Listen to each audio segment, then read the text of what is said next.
सर्वप्रथम मी आपणा सर्वांचे मी आभार मानतो की आपण सर्वजण मोठ्या ताकदीने आज इथे मोर्चाला जमलात.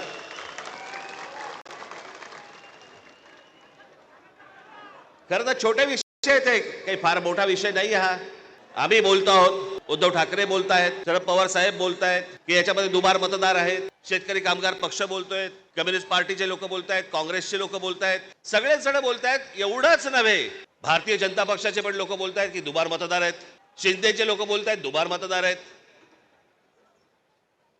अजित पवारांचे लोक म्हणतायत दुबार मतदार आहेत. अरे मग अडवलंय कोणी? मग हा निवडणूक घेण्याची घाई का करतात?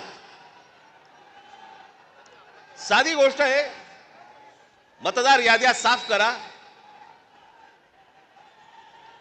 आणि मतदार याद्या साफ केल्यानंतर त्या पूर्ण पारदर्शक केल्यावरती मग जेव्हा निवडणुका होतील त्याच्यानंतर यश कोणाचं अपयश कोणाचं सगळ्या गोष्टी मान्य. पण सगळं लपून लपून लपून छपून जे चालू आहे ते कशासाठी?